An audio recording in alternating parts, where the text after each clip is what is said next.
I'm Coyote Peterson. With beauty often comes danger, and we tend to forget that in the wilderness, we are no longer at the top of the food chain.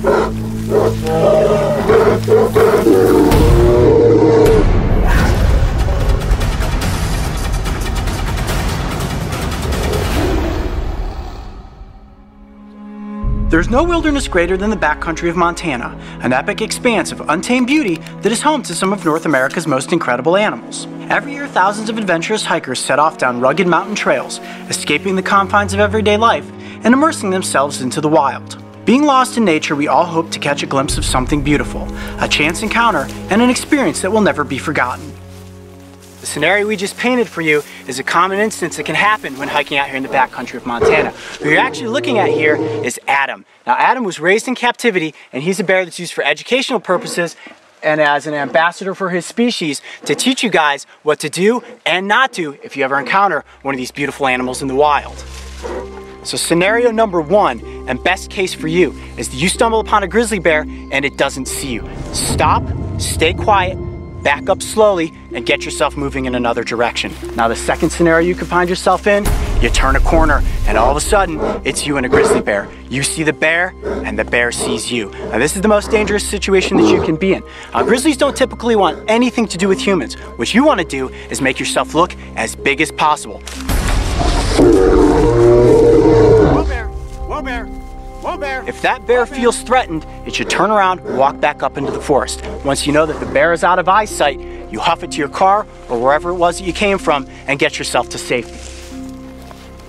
Now the third and the worst case scenario is what happens if that bear advances. You are never, I repeat, never going to outrun a grizzly bear, so don't even try. A lot of people think, hey, I've got on my hiking pack. Well, let me get off my pack, throw it to the bear, and try to distract it so that you can get away. This pack on your back, this is your barrier between the bear's teeth and its claws. What you want to do is drop to the ground and get in the fetal position as quickly as possible. Get down here like this, tuck in, press your arms against your legs, and most importantly, get your hands behind your neck. Now, grizzly bears don't typically eat people. What they see us as is a threat to their territory. As soon as that bear feels that the threat is eliminated, it will probably just disappear back up into the wild. Now, you might take a couple bites, you might take a couple swipes, but using this tactic increases your chances of survival by about 90%. Wow! Look at that set of teeth. I just gave you 3 great tactics for surviving a bear encounter, but there is one other thing that could save your life: bear spray. Don't ever head off into the backcountry without it. If you have a bear encounter and you've got time to get this off your hip and spray it, these bears have incredibly sensitive noses. There's a good chance that bear is going to head off in the other direction and you're going to escape the encounter unscathed. And that was intense. Getting swatted at by a grizzly bear. Okay, so now we want to get you guys up close with some of Adam's incredible features. Grizzlies are opportunistic omnivores, meaning that they'll eat anything that they come across, from grasses like you see them chomping on here, all the way up through moose. Now, bears use their noses to follow their prey. They can find dead animals, they can find berries, they can find just about anything. And oftentimes what grizzlies will do is follow a wolf pack to where they have killed a moose or a caribou, and they'll actually be able to scare those wolves away, and then they've got their meal. That's the opportunistic that I'm talking about. All he needs to use is his size and mass to drive anything off of a kill. One feature about this bear that is incredibly impressive is those front paws. Absolutely enormous. And at the ends, armed with 5 massive claws that average about 3.5 to 4 inches in length. A single swipe from that paw can take down a deer.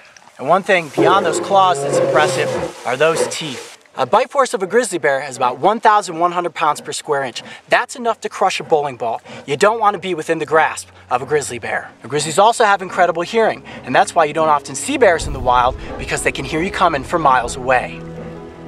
Now, the grizzly is the largest brown bear species that we have here in the United States, and at one point in time, their territory ranged from central all the way through the western United States. Unfortunately, as humans encroach upon their territory, they've been pushed to near extinction here in the lower 48. Only 800 grizzlies still live here in Montana and about 600 in Wyoming, all of whom live in Yellowstone National Park.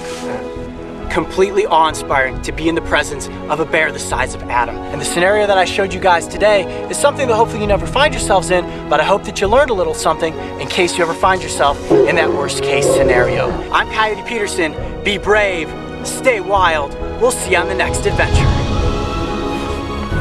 If you thought that was one wild adventure, check out these other animal encounters. And don't forget, subscribe to follow me and the crew on this season of Breaking Trail.